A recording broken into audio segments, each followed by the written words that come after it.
Allez, aujourd'hui, très clairement, on va dropper pour une raison très simple, c'est éventuellement de pouvoir être pris. Je crois que nous avons une légère concurrence télévisuelle aux alentours de 21h. On va donc faire 1 heure. Je vous donne tout de suite le programme de cette émission.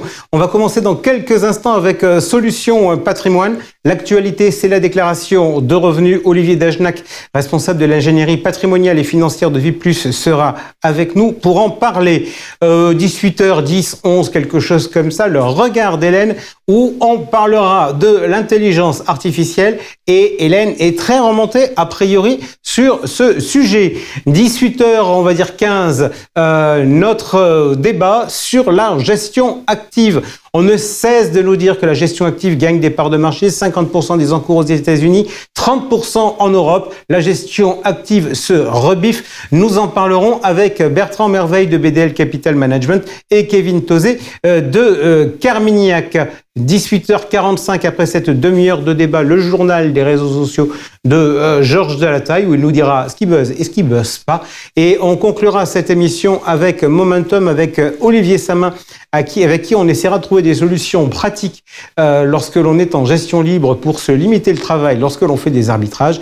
Et son invité sera Christophe Botors de Telamon, ce qui nous donnera l'occasion de rentrer dans le détail du marché de la logistique. Allez, sans plus attendre, on attaque.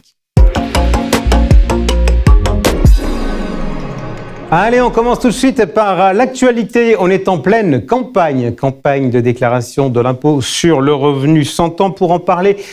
Olivier Dagenac, le responsable de l'ingénierie patrimoniale et financière de Viplus, la filière CGP de Suravenir. Olivier, on va essayer de faire une séquence ultra pratique. Alors déjà, pour commencer, je vous donne les dates à connaître, très important. 19 mai pour ceux qui sont encore en papier. Je vous rappelle qu'officiellement, on ne le fait que si on n'a pas ou si on n'est pas couvert, si on est en zone blanche ou si on n'a pas Internet. Ça peut notamment être le cas de certaines personnes âgées. 21 mai, département jusqu'à 19 plus les non-résidents. 28 mai, les départements de 20 à 54, donc ça inclut 2A et 2B, c'est-à-dire la Corse.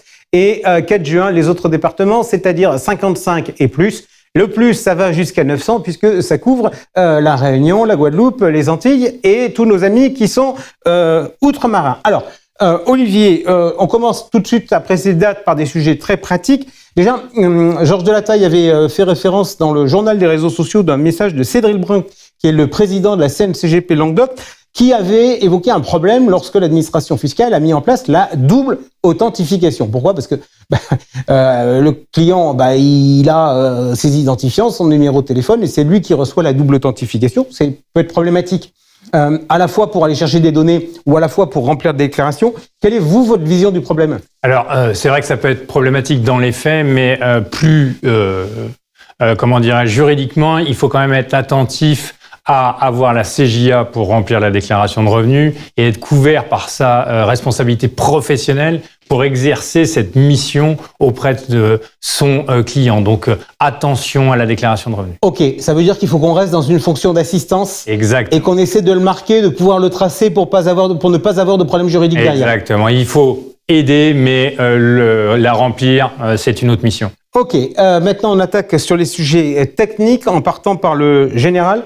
Ça change du côté du crédit d'impôt à la personne. Ça change pas dans les plafonds. Les plafonds, on va être honnête, on y comprend. Tout est compliqué. Tout est compliqué. Donc les plafonds 15 000, mais avec des enfants, ça peut être plus. La première fois que vous utilisez service à personne, vous avez un plafond supplémentaire. Donc tout ça est déjà un peu compliqué. Et aujourd'hui, l'administration, elle veut vérifier comment vous dépensez votre argent parce que vos dépenses sont plafonnées. Les dépenses de jardinage, c'est plafonné à 5 000 € par an. Donc, on veut vous faire remplir case par case. Mais on est en train de les voir là, Olivier, les cases. Nature de l'organisme. Est-ce que c'est un organisme public ou privé, une association? Modalité d'intervention, est-ce que c'est un mandataire? Franchement, il faut avoir fait Polytechnique pour être capable de répondre à ça. D'une part, et c'est déjà pas facile à trouver dans la 2042 quand vous remplissez votre déclaration. C'est grisé. Oui, voilà, c'est la petite fin de l'administration cette année. Donc oui, c'est compliqué, mais pourquoi ? Parce que l'administration veut recouper les données et savoir si réellement vous utilisez le service à la personne ou si vous essayez de l'arnaquer. Ok, autre sujet, autre évolution, les locations meublées, le régime du micro-BIC. L'administration a Airbnb dans le pif. Alors l'administration, mais c'est surtout nos hommes politiques qui ont baissé les plafonds. On est passé de 50 000 de location à 15 000, d'un abattement de 50% à 30%. Donc Airbnb est quand même montré du doigt et ça génère des difficultés pour nos amis loueurs. Donc effectivement, avec des différences selon que l'on soit en classe C ou en pas classé. Les effets, parce que en fait, la conséquence de ça, la baisse de l'abattement, ça veut dire qu'il y a des gens qui vont sortir du micro BIC. Et qui vont passer au réel. Et pour passer au réel, vous devez avoir un numéro de télédéclarant professionnel. Pour avoir le numéro de télédéclarant professionnel, il fallait le réclamer au mois de septembre 2025. Encore fallait-il savoir que vous rentriez dans les critères fixés par l'administration. Donc aujourd'hui, mon conseil, jetez-vous dans les bras d'un expert comptable. Ok, déclaration des TNS. Là, on commence à rapprocher le social et le fiscal. Exactement. Les TNS faisaient 2 déclarations. Aujourd'hui, leur déclaration fiscale va servir à leur taxation dans le social. Donc, il faut être vigilant pour bien la déclarer parce que sinon, la peine, elle sera double.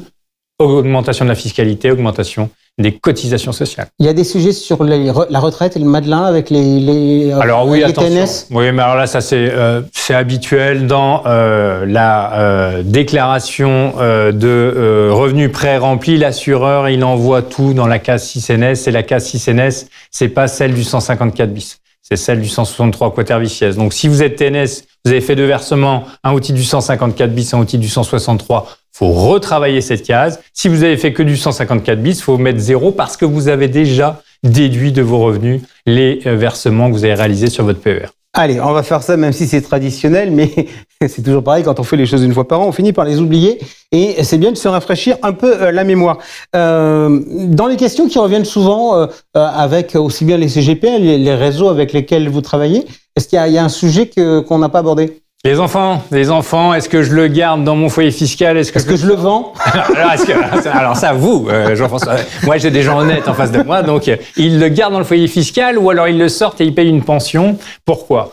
Quand vous le gardez dans le foyer fiscal, vous avez une déduction maximum au titre de l'impôt de 1 807 €. Si vous le sortez, vous avez 6 855 € de pension maximum que vous pouvez déduire. Vous multipliez votre pension par votre TMI, ça vous donne l'avantage que vous pouvez gagner. Ok, ça on est d'accord que c'est valable pour les enfants étudiants, donc il faut faire les calculs entre les 2 hypothèses, de ce qu'on peut déduire ou ce qu'on peut pas déduire et ce qu'on garde comme quotient éventuellement plafonné. J'ai des enfants au collège ou au lycée? Alors, petite case à noter sur vos déclarations de revenus pour avoir un petit abattement de 100 €, 130 € suivant le niveau d'études dans lequel ils exercent. Ok, on continue sur ce qui change ou ce qui ne change pas le barème.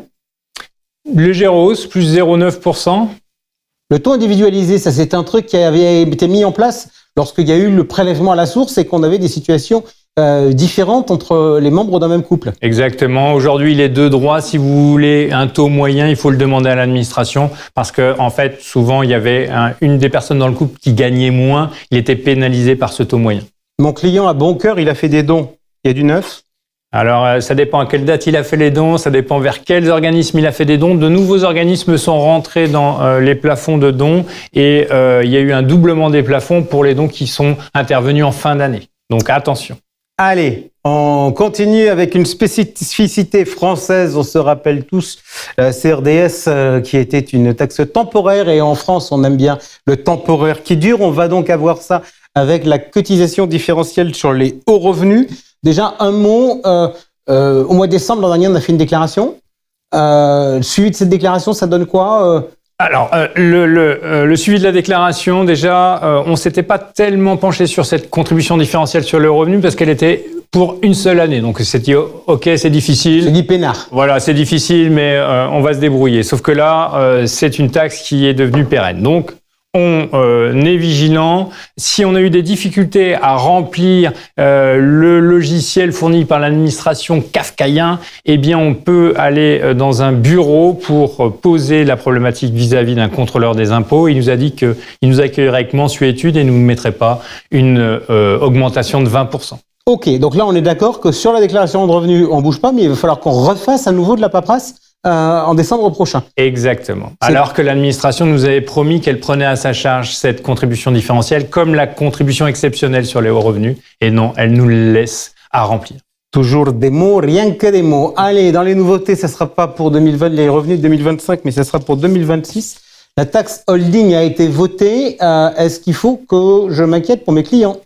Si les clients ont une holding, vous avez toute l'année 2026 pour modifier le patrimoine de la holding, donc regardez le bilan, parce que sinon ils vont être taxés à 20% sur des actifs très spécifiques, et notamment la résidence secondaire qui a été achetée avec la holding, 20%, c'est une somme sur la résidence secondaire. Ça impose donc de concevoir les choses d'un point de vue patrimonial? D'en discuter avec ses clients et de regarder s'il est possible de le sortir, de le louer, comment on va aménager cette taxe. Juste question de curiosité, j'ai pour préparer cette émission regardé mes déclarations pour la remplir.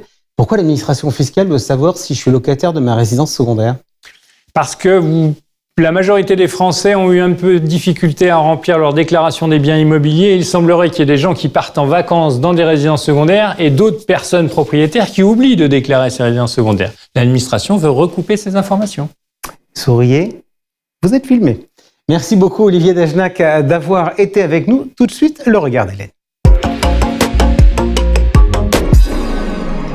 On nous vend l'IA comme une solution miracle pour performer, pour se former, pour produire du contenu.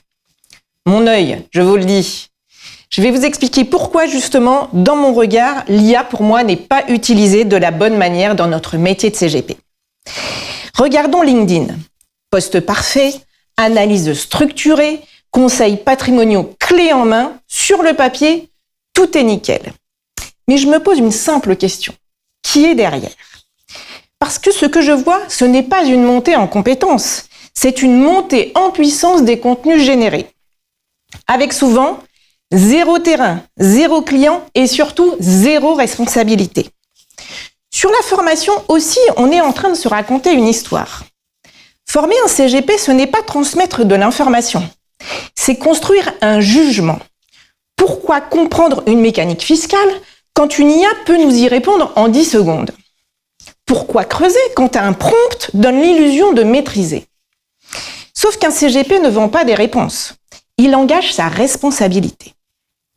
Une mauvaise stratégie patrimoniale, ce n'est pas un mauvais poste. C'est un client qui va être en difficulté et ça, l'algorithme ne l'assume pas. Sur la formation et la réalité du terrain, on fait croire aux nouveaux entrants qu'ils peuvent apprendre le métier en posant des questions à une IA. Mais le métier, ce n'est pas ça. Un CGP, ce n'est pas quelqu'un qui a des réponses. C'est quelqu'un qui doit comprendre, qui doute, qui creuse, qui se trompe et qui apprend. L'IA, elle, ne doute jamais. Elle répond toujours. Et ça, c'est bien le danger. Parce que quand tu ne sais pas, tu ne sais même pas que tu ne sais pas. Sur le métier, je vais être encore plus claire. On est en train de confondre visibilité et crédibilité. Aujourd'hui, n'importe qui peut produire une analyse de marché, un poste fiscal, un conseil patrimonial. Mais produire, ça n'a jamais été le sujet. Le sujet, c'est de comprendre, c'est douter, c'est arbitrer et c'est assumer. Un vrai CGP ne copie pas une réponse. Il la construit avec de l'expérience, avec du terrain, mais avec des erreurs aussi.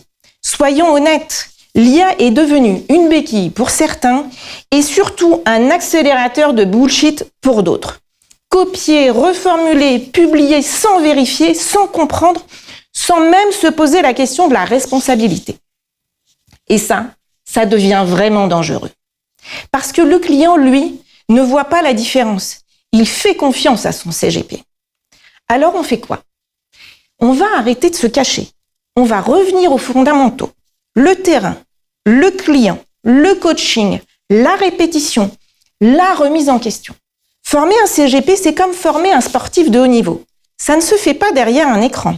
Parce qu'à la fin, il reste une seule réalité. Le jour où votre client vous regarde et vous dit « Qu'est-ce que je fais ?» Il n'attend pas une réponse générée. Il attend vraiment votre jugement, votre expérience et votre responsabilité.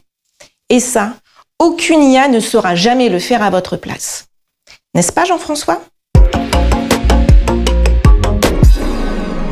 Le club expert immobilier. Alors Hélène, on va pas parler d'IA, mais en fait, il y a quand même une petite ressemblance. Pourquoi ? Parce que l'IA, ça nous amène souvent à des choses qui sont très automatisées, qui sont très standardisées et donc pas beaucoup créatives. Nous, on va regarder un sujet en termes de gestion avec la gestion active et la gestion passive. Il y a eu la publication d'un livre blanc il y a peu par 7 sociétés de gestion, BDL Capital Management, Carmignac, Siam, Comgest, Edram, Ivo Capital et Moneta pour défendre la gestion active. Alors, on parle, c'est vrai, médiatiquement beaucoup de la gestion passive. Vous, dans vos allocations d'actifs et dans vos choix, vous utilisez beaucoup la gestion active. Donc, on va essayer de réfléchir à cette gestion active, à son avenir, à la concurrence qui existe sur le marché.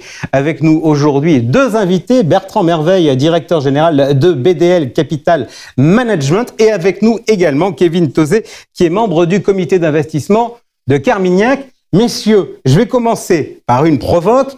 Vous voulez parler de gestion active et vous défendez la gestion active puisque vous êtes signataire de ce livre blanc. Je vais d'abord commencer à vous demander de parler de gestion passive. Première question toute simple. Si je vous demandais, Kevin, une clé du succès de la gestion passive ces dernières années, vous me diriez quoi ? C'est parce qu'elle est pas chère. Il y a globalement peu d'équipes qui travaillent, il n'y a pas de frais de recherche. Donc, je crois que c'est un des grands succès, une des grandes raisons du succès de la gestion passive. Sans doute pas le seul, mais c'est sans doute un des premiers arguments qui est mis en avant. Bertrand Merveille.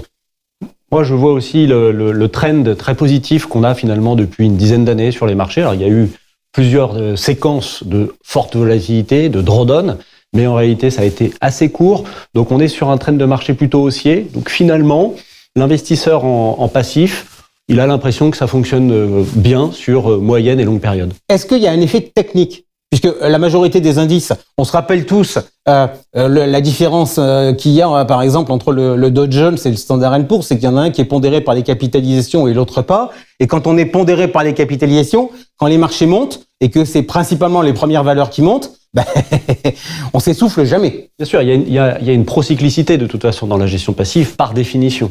Et on le voit, on peut prendre l'exemple par exemple des ETF thématiques.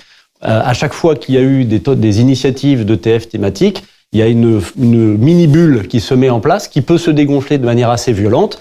La plus récente, peut-être, ça a été sur la défense. Alors, on voit bien que c'est un sujet de fond, la défense, et ça rejoint un de nos thèmes qui est la souveraineté. Mais on voit bien qu'il y a des effets de bulle qui se créent, donc il y a une procyclicité.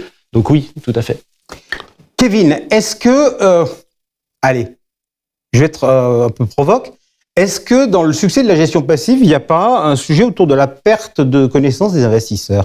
Autrement dit, ça a simplifié la vie de tout le monde. Entre guillemets, on se pose pas de questions. Moi, je suis... le gros des clients, même si chez vous, il y a une très grosse clientèle privée, mais le gros du marché quand même de la gestion collective, c'est des institutionnels. Alors, je fais mon allocation actif-passif. Je prends un truc qui correspond à mes stats. Je vais pas me creuser la tête de savoir les caractéristiques du gérant. Ouais, enfin, sur le papier, il y a quand même cette idée qu'avec la gestion passive, on sait à quoi s'attendre. Avec un caveat, c'est qu'on sait à quoi s'attendre si on sait à quoi s'attendre à la performance des indices sous-jacents. Et là, je rejoins le point de Monsieur Merveille, c'est que on a quand même eu 10 années passées avec des indices d'actions américains ou actions monde qui ont délivré des performances autour de 10%. Et donc ça présuppose que cette tendance-là va continuer. Et ça, c'est sans doute un des arguments là aussi qui est mis en avant. Là aussi, je suis pas sûr que qu'on puisse projeter ce qui se passe dans le rétroviseur à travers le pare-brise. Et c'est bien toute cette question-là. Puis je crois qu'il y a un autre argument, c'est qu'il y a quand même aussi presque parler d'un endoctrinement, c'est-à-dire qu'il y a eu quand même beaucoup d'études qui ont été faites sur la surperformance de la gestion passive par rapport à la gestion active. Et c'est justement ce point-là que nous, on vient questionner avec 6 de nos confrères, dont BDL. Endoctrinement, je retiens le mot. Est-ce que globalement, les gestionnaires d'actifs ont pas été bons? Dit autrement, moi j'ai l'impression quand j'écoute, par exemple, quand je regarde le sujet, j'ai regardé Laris. Je sais que vous aimez bien Laris, cher Bertrand. Donc j'ai regardé Laris. Franchement, on a l'impression qu'on a lobotomisé Bruxelles pour souscrire des ETF. En fait, avec le temps qui passe, effectivement, on peut constater une forme de dogmatisme croissant chez les autorités de régulation à la Commission européenne. Et effectivement, il y a une petite musique de fond qui a tendance à s'installer, qui favorise un peu la gestion passive. Et je reprends le point de Kevin, notamment parce que la Commission européenne considère qu'il y a encore trop de frais. C'est-à-dire que La value for money, elle a un peu trop tendance à regarder le côté monnaie et un peu moins bien le côté value. Or, chaque produit a une véritable value for money et il faut bien regarder les deux paramètres. Il ne faut pas être focalisé sur les frais. Et effectivement, on a eu cette tendance depuis quelques années à regarder que les frais sans trop s'intéresser à la performance. Allez, on quitte un instant l'univers de la gestion passive pour parler de la gestion active. Kevin, je me tourne vers vous. Je me rappelle ma jeunesse. Et oui, j'ai commencé dans les années 90 à m'occuper de gestion collective. 89, c'est la date de création de Carmignac Gestion, qui quelque part révolutionne un peu le marché avec des typologies de gestion, avec notamment les marchés émergents, avec les malprom et puis avec la gestion active.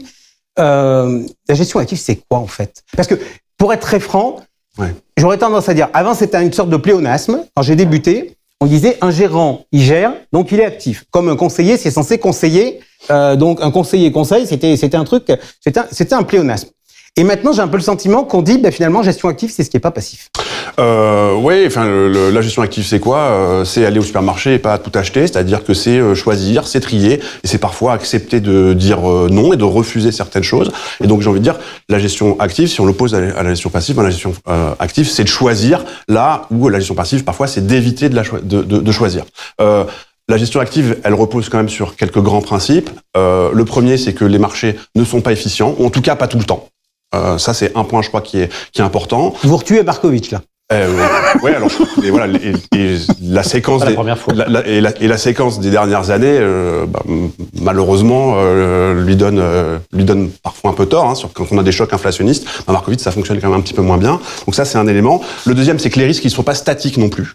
Et là aussi, on voit quand on a des changements de régime importants, on voit tout l'attrait que peut avoir la gestion active, la valeur qu'elle peut créer. Et puis le troisième, c'est quand même que la gestion passive, je crois que la gestion active, elle répond aussi à une problématique où elle part d'un postulat qui est que je crois pas que les besoins des investisseurs, je crois qu'ils sont plus complexes que acheter un indice pondéré par la taille de capitalisation et le porter ad vitam aeternam. Il peut y avoir aussi, des problématiques plus spécifiques, la recherche de rendement, une volonté de limiter les baisses, des adéquations entre l'actif et le passif, par exemple.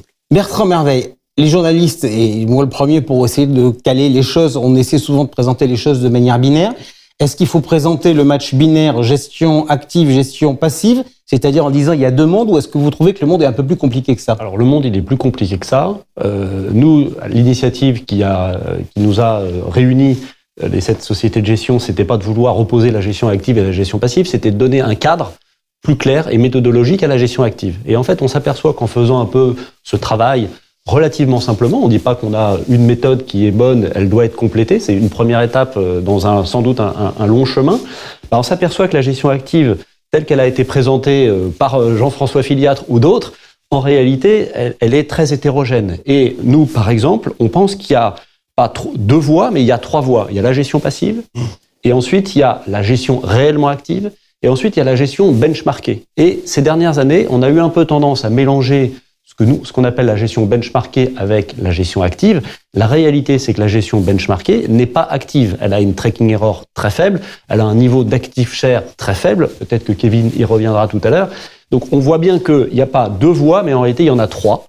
Peut-être d'ailleurs un peu plus, puisque une fois qu'on a fait ce tri, au sein de la gestion réellement active, on se retrouve aussi avec beaucoup de stratégies très différentes les unes des autres qui vont pas performer de la même manière dans tous les cycles de marché. Ok, ça du coup, ça me rappelle un bon vieux souvenir des Corbeilles. Ce que je retenais toujours des Corbeilles, c'était de regarder les notes des établissements. Et si vous avez un établissement qui a des notes comprises à mon époque, entre 8 et 10, vous saviez que grosso modo, c'était des gestions benchmarkées et que les vraies gestions actives, elles avaient 12, 13, 14 ou 6, 7, 8 si elles avaient été dans une mauvaise année. Mais en fait, pour moi, c'était plus un indicateur de savoir si les maisons avaient effectivement une gestion active ou pas. Alors, on fait le match quand même. On fait le match de la performance entre gestion active et gestion passive. Kevin, vous avez la lourde responsabilité de nous donner le bilan sur la partie des fonds taux qui l'emporte.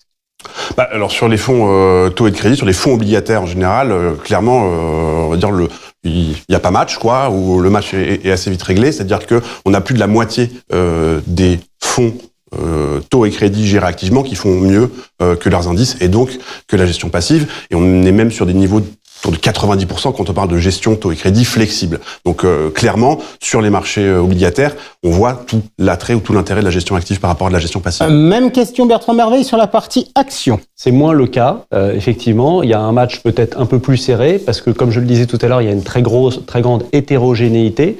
Ça, c'est le premier point. Le deuxième point, c'est qu'il y a aussi la problématique des frais. Parfois, on a tendance à comparer des frais qui incluent la rémunération du distributeur avec des frais des fonds et des frais donc des ETF qui ne comprennent pas cette rémunération de la distribution. Donc, on mélange un peu des choux et des carottes. Ça peut être aussi le cas d'ailleurs sur la partie obligataire.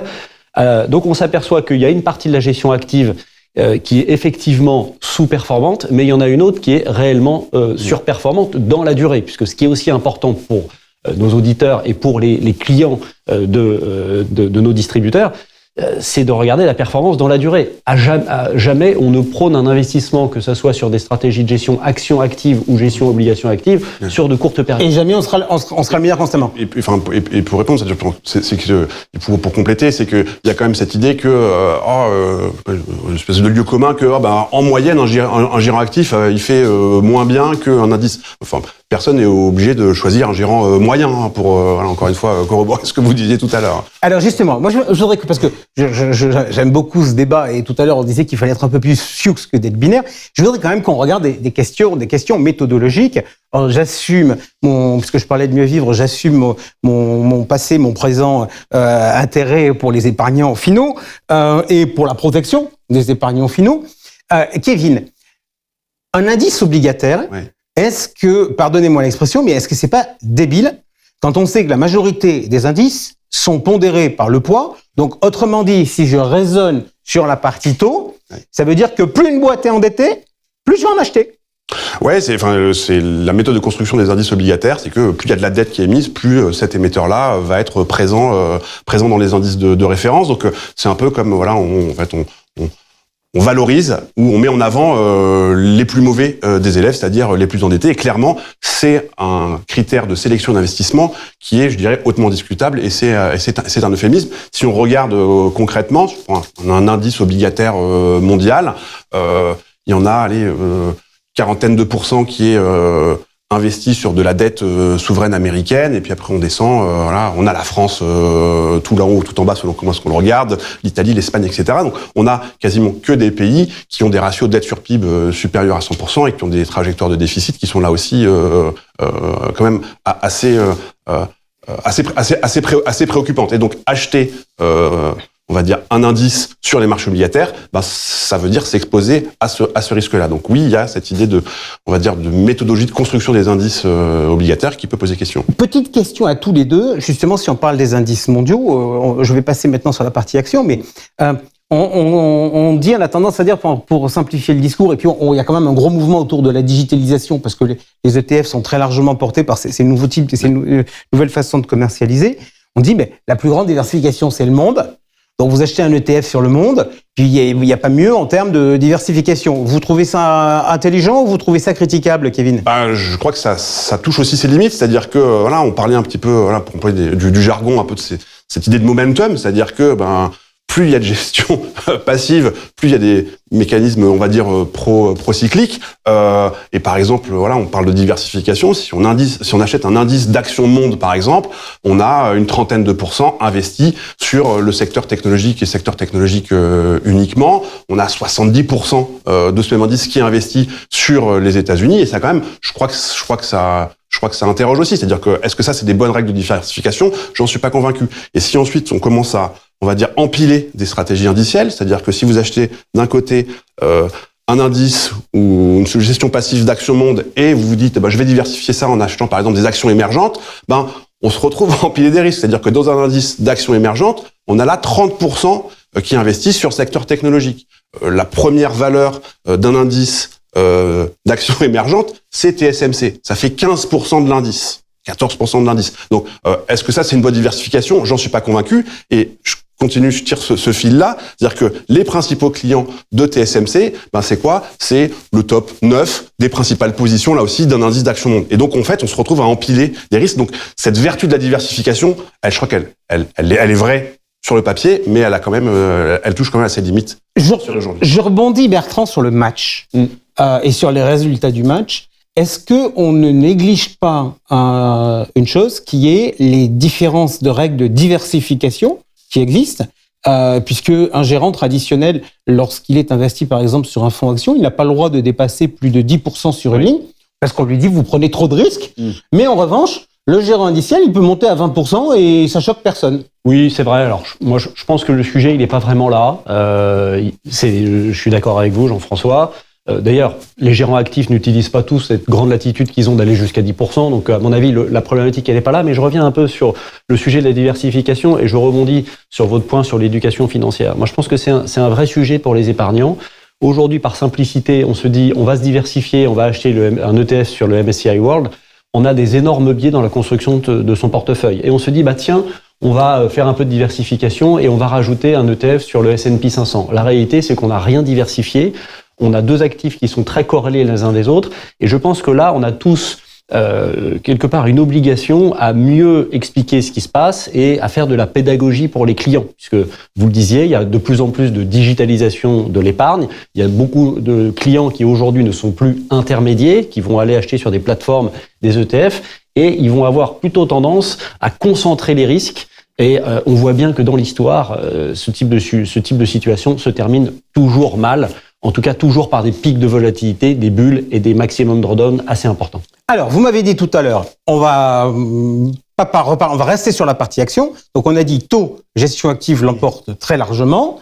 Action, on a dit elle l'emporte, pas de manière systématique, loin s'en faut, les pourcentages sont moins importants, mais sur une typologie de fonds, elle arrive assurément à l'emporter. Donc, vous comprenez, naturellement. Ce qui va m'intéresser, c'est d'essayer de découvrir ce qu'est cette typologie de fonds. Et donc, puisque l'objectif était de caractériser un peu les fonds de gestion active, on va essayer de le faire pour nos amis CGP qui sont avec nous. Il y a un critère qui a été utilisé, c'est l'active share. Alors, Kevin, c'est quoi l'active share ?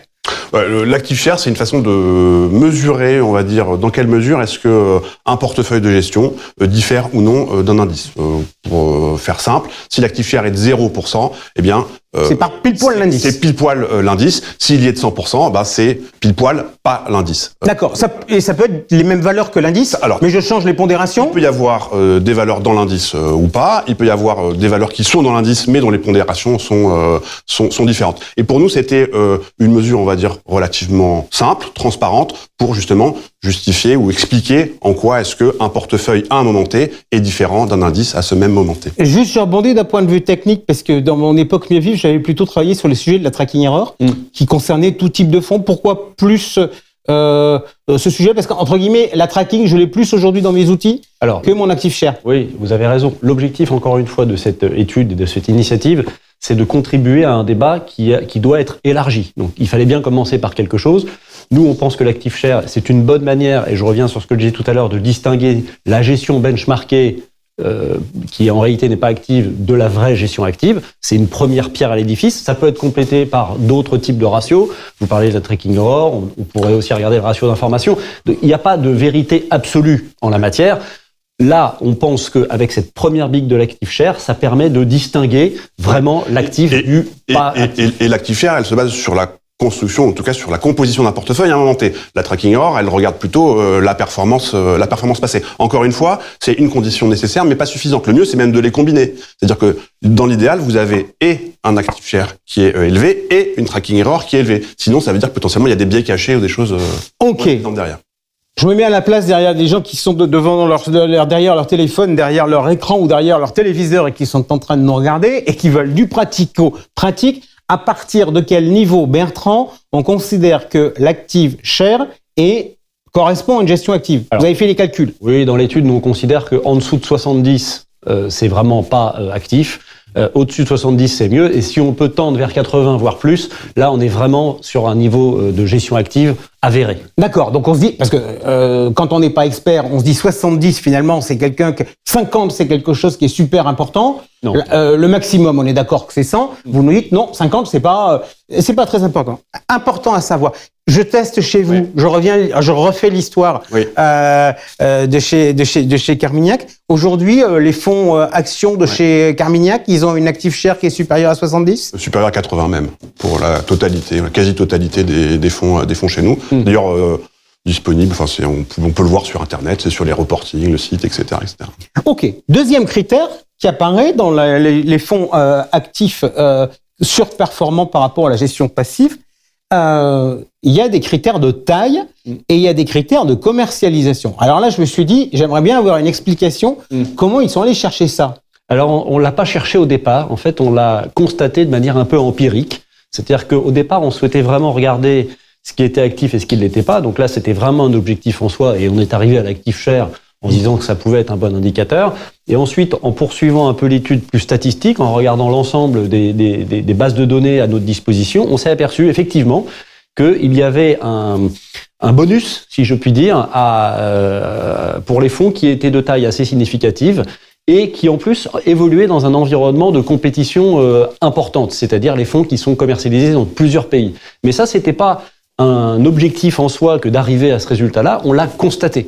Donc ça mériterait d'être complété, mais effectivement, aujourd'hui, un fonds qui a un actif share élevé, qui par ailleurs a un encours qui est supérieur à 300 millions, c'est ce qu'on a retenu dans l'étude, et qui par ailleurs évolue dans un environnement très concurrentiel, c'est-à-dire dans au moins 2 pays, on s'aperçoit que si on considère ces 2 critères en plus, si on complète l'actif share de ces 2 critères, on augmente la surperformance dans la durée. Je vais le dire de manière provoque, ça veut dire quoi? Ça veut dire que vaut mieux réseau captif national, c'est plutôt un mauvais point? Non, moi je le dirais pas comme ça. Je pense que c'est normal, je suis journaliste. Non, bien sûr, mais je pense que ce qui est intéressant sur la taille des fonds et l'environnement de compétition, c'est que la réalité, c'est que pour faire de la gestion active, il faut quand même des moyens. On voit bien qu'on est dans un environnement de compétition acharné. On n'est plus tout seul, comme il y a 20 ans, avec quelques boutiques qui se partagent le marché. Aujourd'hui, le marché il est très combattu, il est très compétitif. Il y a des étrangers qui sont là, il y a des grands asset managers qui font des choses d'ailleurs très très bien. Il faut des moyens pour ça. Et en fait, c'est vrai qu'avoir des fonds de taille significative, ça permet de se doter de moyens significatifs. Ok, match actif-passif en termes de gestion, ça nous donne le sentiment que c'est un match SICAV-ETF. Est-ce que c'est un match SICAV-ETF, Kevin? Et si c'est un match SICAV-ETF, j'ai quand même une question, c'est qu'est-ce qu'il faut penser des ETF actifs? Ouais, alors je crois qu'il faut pas confondre les débats. C'est-à-dire que opposé, en tout cas, voilà, on parle de gestion active et de gestion passive, on parle de contenu. Quand on parle de SICAV ETF, on parle de contenant. C'est quand même pas tout à fait la même chose. On parle d'une enveloppe. Donc voilà, moi j'ai rien contre les ETF en tant que tels. C'est une enveloppe comme une autre. Donc ça c'est un premier point. Sur les ETF actifs, en fait on revient un petit peu sur notre débat et sur le résultat de notre étude, c'est-à-dire que au sein des ETF actifs, la grande majorité, quand je dis la grande majorité, ça va être 90% de la base d'actifs, en tout cas de la base d'AUM pour utiliser d'autres mots, c'est quoi? C'est des gestions avec justement un actif share qui est très faible.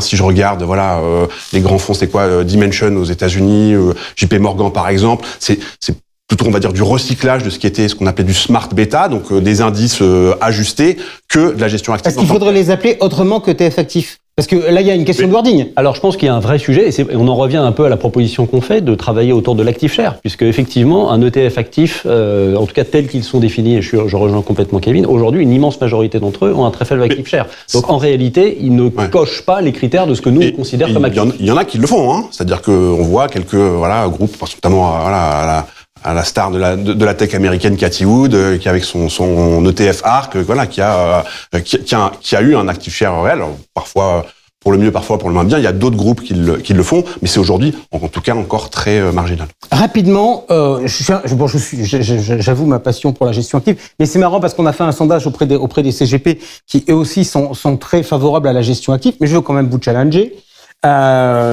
Parce que la gestion, les fonds, c'était censé être simple, c'était censé simplifier la vie des gens. Aujourd'hui, c'est une tannée quand il est question de choisir un fonds, tellement il y en a, tellement l'information est compliquée. Donc, je voudrais savoir ce qu'on peut faire de mieux, notamment dans le discours.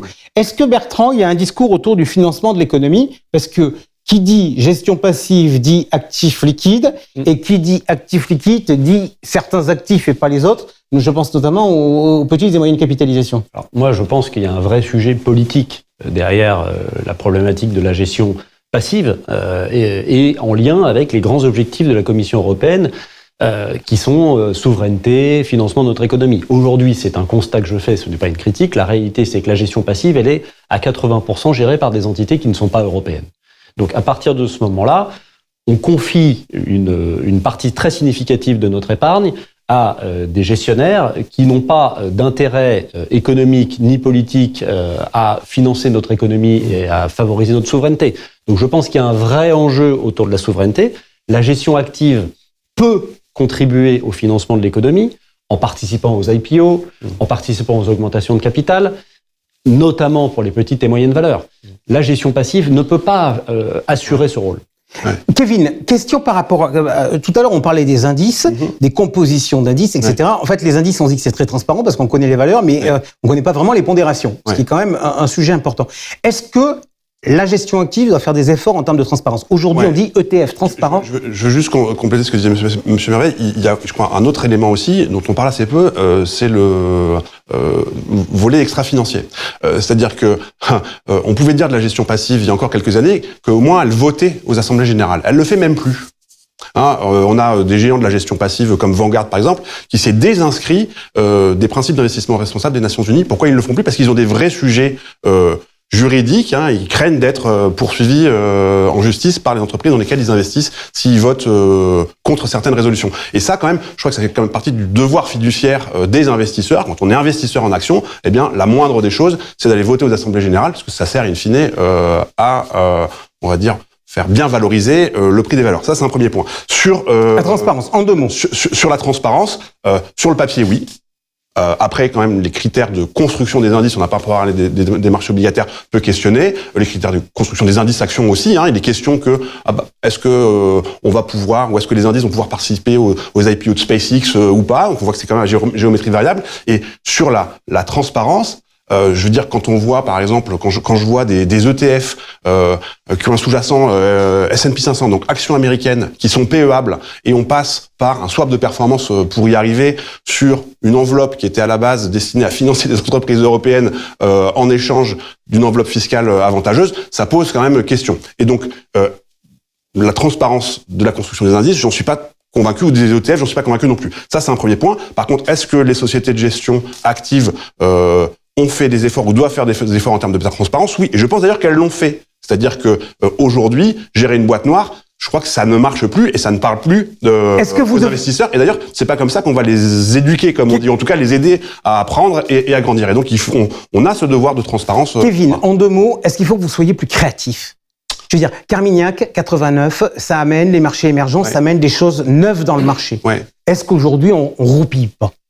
Je crois pas. Alors, je suis un peu jugé parti, mais je crois pas. C'est-à-dire que il y a quand même eu un certain nombre de développements de solutions. On pense notamment, à des gestions, qui ont été largement souscrites par des conseillers en gestion de patrimoine et par leurs clients, comme les fonds à maturité, par exemple.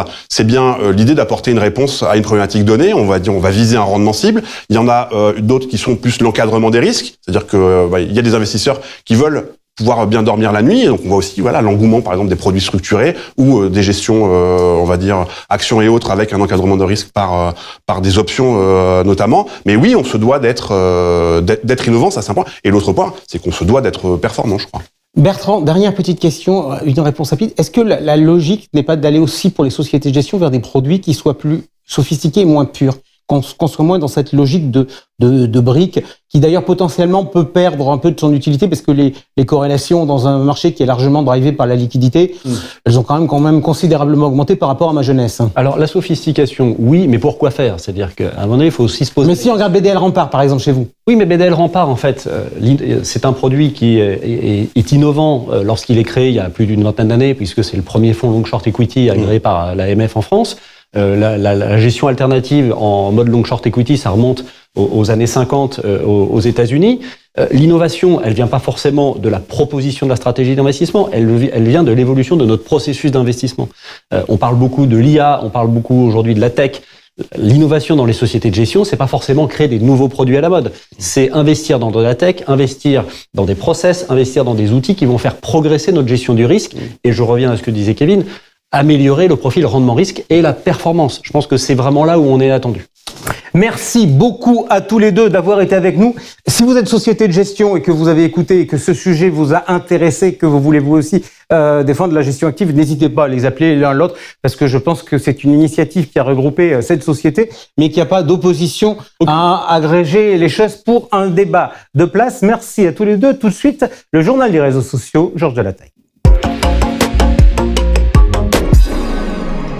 Sur les réseaux sociaux, ça buzz ou pas? Ça buzz pour Alexandre Garabédian de la GFI, un post avec plus de 200 likes sur quelle thématique? Sur les produits structurés et sur la casse très probable d'un produit structuré lié à l'action Stellantis à son plus haut. De très nombreux épargnants risquent de tout perdre et il y a de nombreux commentaires. Pas mal se posent la question sur le défaut de conseil, sur la rémunération des intermédiaires et il rappelle une règle de base, on ne souscrit pas un produit qu'on ne comprend pas. Certains plus optimistes rappellent que la messe n'est pas dite, il est facile d'annoncer la météo alors que ce sont des produits avec des maturités longues. Toujours est-il que ce produit risque d'alimenter le dossier des structurés à l'heure où 10 acteurs se sont regroupés pour créer une association, l'association France Produits Structurés, et à l'heure où l'AMF et la CPR vont sortir le second volet de leur étude sur le sujet. Autre sujet, ça buzz un peu moins pour la CNCGP, qui fait quand même 30 likes sur un post, alors qu'ils ont fait plus de 130 likes sur le post de leur soirée partenaire. Ça montre une chose, pour faire du buzz, montrez-vous ou faites des posts clivants. Mais nous, on aime bien quand même l'information. Alors, de quoi parle cette étude? Elle nous indique quelques éléments. D'abord, il y a plus d'adhérents et plus de salariés, signe d'une structuration accrue des cabinets. Le modèle multistatut et pluridisciplinaire s'impose comme la norme et l'activité se professionnalise avec une hausse des certifications et une adoption massive des produits digitaux. Enfin, il est intéressant de noter que la clientèle est composée à 85% de particuliers. Vous voulez en savoir plus, n'hésitez pas, on a fait un article sur le site des Plus Encore avec beaucoup plus d'informations sur cette étude. Autre constat social, un petit tips, ces contenus ils sont finalement assez peu repris par les CGP et ils font peu de réactions, mais en revanche de très nombreux médias en parlent, c'est donc très bon pour la notoriété de la profession et pour la notoriété des marques qui font ces contenus, donc dans ce cas-là pour la notoriété de la CNCGP. Changeons de sujet, passons à l'immobilier avec un post très positif d'Alexandre Fitoussi. Il indique que les bonnes nouvelles potentielles s'enchaînent sur le marché de l'immobilier. Concrètement, c'est quoi ces bonnes nouvelles? Une proposition de loi pour assouplir les critères d'obtention de crédit, le non-renouvellement de l'encadrement des loyers, l'assouplissement des critères d'acceptation, les critères d'accès au statut Jeanbrun et un délai accordé pour la mise en location des biens avec des TPE F et G. C'est, selon lui, le moyen de favoriser le retour des investisseurs sur le marché locatif et donc de relancer l'offre. J'ai regardé sur LinkedIn se dire, tiens, est-ce que son avis est partagé ou pas? J'ai tout simplement fait une recherche sur la loi Jeanbrun sur LinkedIn et quand on regarde, il y a de nombreux posts sur le sujet et c'est à moitié partagé. Beaucoup attendent de voir et se dire, on verra en fonction si ça marche ou ça marche pas. Enfin, une question pour terminer. Est-ce qu'il est mieux d'être jeune ou est-ce qu'il est mieux d'être vieux? Mathilde Krieger, la nouvelle directrice générale déléguée épargne d'Atrim, se pose la question pour les SCPI dans le cadre d'une tribune pour investir qu'elle partage dans un post LinkedIn. En collecte, ces 3 jeunes SCPI qui sont les plus performantes, Arkea, Iroko et Corum. En performance sur 12 mois, c'est aussi 3 jeunes SCPI, mais les SCPI, c'est comme le bon vin, elles s'apprécient pour la durée et il est très compliqué de comparer un produit qui a 1 an ou 2 avec un produit qui a 20 ans, surtout qu'en général, ce sont des investissements longs. Jean-François Filiatre le résume très bien en commentaire à ce post. Il dit, je cite, « Pour les SCPI comme pour d'autres sujets, il est un enjeu savoir bien vieillir. » Sur ce, je vous rends la parole, Jean-François. Allez, dernière séquence de notre émission Momentum avec nous, le directeur du développement de Cellentia Patrimoine, Olivier Samin. Alors, Olivier Samin, je suis vraiment désolé, mais je vais vous faire revenir sur le sujet de la dernière fois. Ça ne me dérange pas, informer, donc, le mois dernier, vous nous aviez annoncé que Cellentia lançait le multipoche. J'aime bien suivre mon information. Vous avez dit, va à la fin, le dernier week-end du mois d'avril. Oui. On est au mois de mai, c'est fait ou c'est pas fait? C'est fait. Ça s'est passé comment? Ça s'est fait depuis lundi dernier, après un week-end studieux, et ça s'est fait avec ce qu'on appelle dans notre jargon une mise en production, une MEP, qui s'est très bien passée. Ok, donc désormais tous les nouveaux contrats sont en multi-compatrimoine. Il y a un sujet sur les anciens contrats, on l'avait rapidement abordé, Oui. mais je voudrais revenir. La dernière fois, vous m'aviez dit, cette réforme qui permet d'avoir plusieurs poches et différents types de gestion au sein d'un même contrat, il y a un acteur qui nous l'a demandé, c'est la place. Donc, Entre autres, oui. Entre autres. Donc moi, ce que je voudrais savoir, c'est comment ça va se passer pour moi, conseiller, parce que mon contrat, il est individuel. Oui. Alors, comment ça se passe? C'est très simple. C'est un contrat individuel. Donc, si on veut passer en version dite multipoche, il faut signer un avenant qui donne et définit les caractéristiques de fonctionnement de ce contrat. Donc, on a intégré dans le process digital, dans les tunnels, la signature d'un avenant. Si le client, via son conseiller, veut y accéder, ça se fait très facilement au travers d'une signature électronique. Ok, ça se fait dans le process, donc totalement digital. Ça a plutôt vocation à se faire quoi? Quand on fait une opération, quand on fait un versement, quand on fait un arbitrage, où il faut aller sonner le client en lui disant « Ah là là… Ça se fait si le conseiller souhaite utiliser ces nouvelles formules. S'il utilise la gestion libre traditionnelle sans apporter de nouveaux supports, de nouvelles options, ça ne change pas. Alors justement, vous me parlez de la gestion libre. Moi, il y a quand même un truc qui m'intéresse. La gestion libre, j'aime bien parce que j'aime bien gérer. Les CGP aussi. Mes clients. Mais j'ai quand même un petit truc, il y a un petit sujet administratif. Oui. C'est que signer les ordres, tout ça, ça me fatigue un peu. Est-ce que votre multipoche m'amène une solution? Oui, absolument. Une solution au travers de ce qu'on appelle, c'est la deuxième option disponible, une gestion dite déléguée, où le client peut déléguer sa faculté d'arbitrer sur son contrat à son conseiller. Donc même si je suis pas société de gestion de portefeuille, Absolument. je peux? Je suis CGP, je suis CIF, je peux justement prendre ce mandat ou cette délégation d'arbitrage, c'est plutôt le terme exact, et j'agis en lieu et place au travers justement d'une gestion qui est définie, qui est tarifée, et ce qui veut dire qu'à l'intérieur de l'application et de l'utilisation de cette gestion déléguée, il n'y a plus de frais d'arbitrage sur les supports. D'accord. Donc ça, c'est un truc qu'il faut que je regarde pour me simplifier la vie. Ça a été permis par quoi? C'est la loi Alors ça a été notamment rappelé dans le cadre de la loi Industrie verte. Absolument. Ok. Parfait. Votre invité aujourd'hui, tous les mois, vous venez avec un invité. Absolument. Avec qui êtes-vous venu aujourd'hui? Alors aujourd'hui, j'ai invité une société que nous apprécions particulièrement, puisque je peux dire que nous avons été le premier assureur à référencer cette société dans les unités de compte disponibles de nos contrats. Et c'est une entreprise qui gère une classe d'actifs qui correspond aujourd'hui au nouveau comportement du consommateur. J'en dis déjà beaucoup. Et elle s'appelle Telamon, et j'ai le plaisir de recevoir Christophe Boutor, qui préside aux destinées de cette entreprise. Alors merci d'avoir dit déjà qu'il était référencé chez vous, parce que ça me rappelle… Oui, j'attendais la question. l'émission du mois dernier, où effectivement on a parlé de ce produit qui n'était pas référencé, mais j'espère que ça a avancé. Juste, Christophe Boutor, vous êtes référencé chez d'autres assureurs aujourd'hui?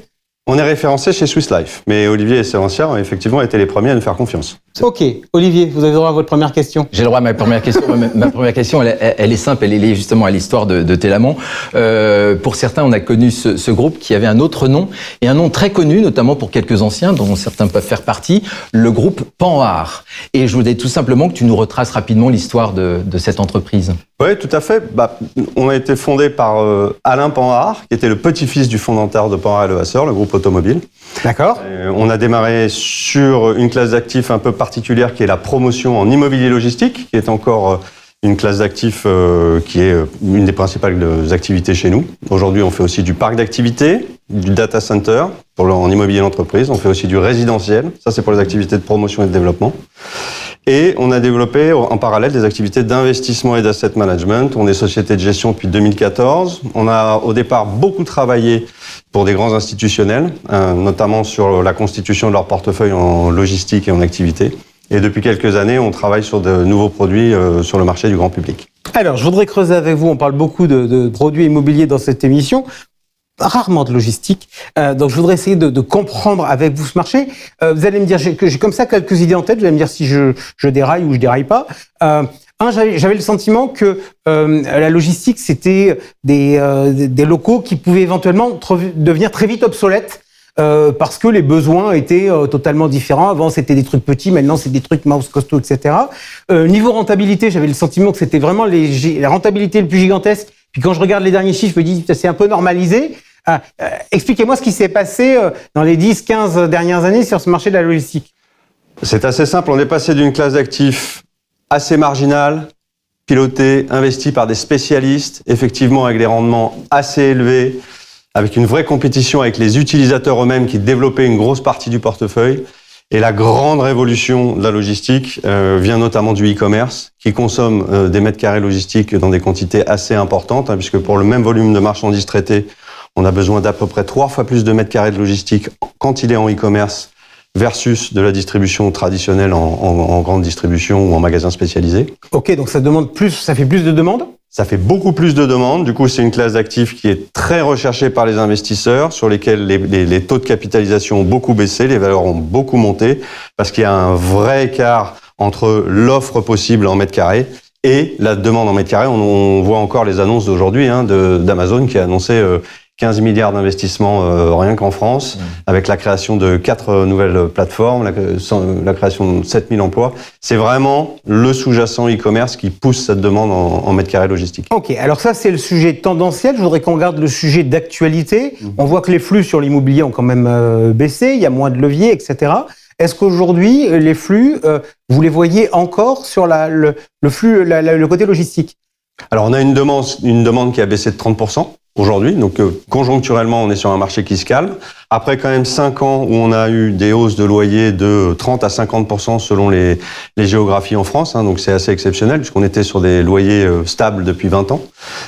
Donc on a un marché qui pour moi se stabilise et reprend un peu son souffle, donc c'est pas plus mal. Mais encore une fois, la tendance de fond fait que entre une demande très dynamique et des contraintes, notamment via la mise en place du ZAN, etc., qui font que la capacité à développer des nouveaux mètres carrés en logistique est de plus en plus contrainte, font que, sur le moyen long terme, nous, on reste convaincus que les loyers vont encore progresser de façon assez dynamique. Capacité contrainte, c'est quoi? Zéro artificialisation des sols? Zéro artificialisation des sols, une acceptabilité des territoires de plus en plus réduite, de plus en plus de recours sur les permis et sur les autorisations, ce qu'on n'avait jamais avant 2020. Donc, en fait, des délais de développement qui sont de plus en plus longs. Aujourd'hui, je mets entre 5 et 7 ans pour rendre un projet viable et autorisé, alors qu'avant c'était plutôt 2 ans. Donc on voit bien qu'il y a beaucoup de contraintes dans la création de nouvelles surfaces, avec une demande qui encore une fois reste très très dynamique en face. Et on est totalement optimisé sur le nombre de palettes qu'on peut mettre en hauteur?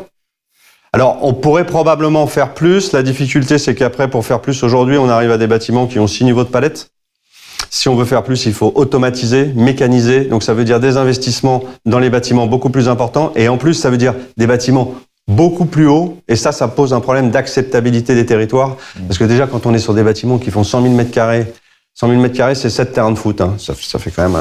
Si en plus, on va à 20 à 25 mètres, voilà, c'est très visible dans le paysage. On a de la chance d'ailleurs justement puisque nous sommes diffusés, nous sommes actuellement un peu avant 19h et le match de foot n'est qu'à 21h.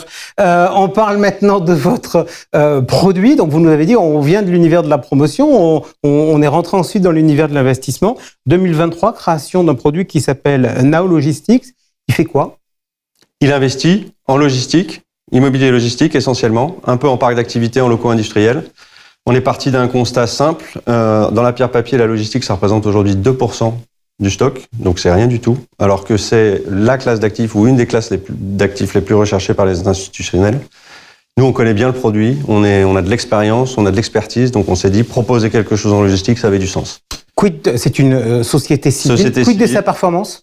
Elle a fait 10% sur la part investisseur la première année, en 2024. On est à 8% en 2025.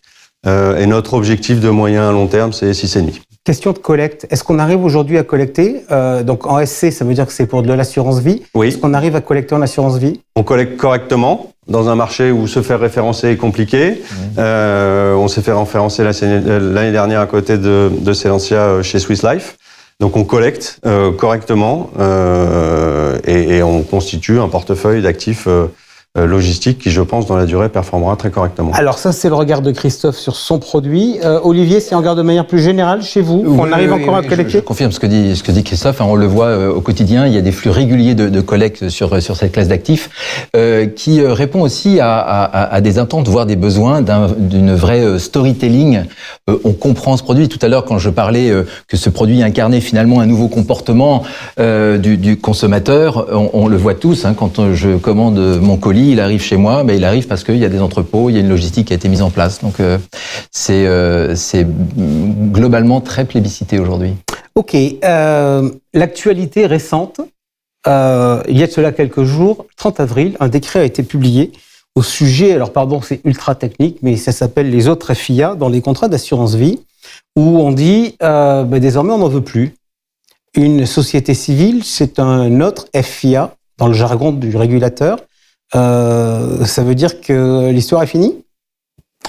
Alors, on m'a dit qu'il fallait que je ne dise rien. Le décret est sorti hier. On m'a dit surtout, Christophe, personne n'a eu le temps de travailler. Personne n'a eu le temps de le regarder. Ne fais pas de grandes déclarations qui pourraient nous mettre en difficulté. Ouais, mais les journalistes sont comme ça, il y a un truc d'actualité, il faut quand même qu'on le sorte pour montrer qu'on regarde un peu ce qui se passe dans le système. Non, mais ce que je peux te dire, Jean-François, c'est que après avoir déclaré, c'est plus autorisé, comme on sait le faire dans notre beau pays, tout le monde travaille à des règles de transition des véhicules existants.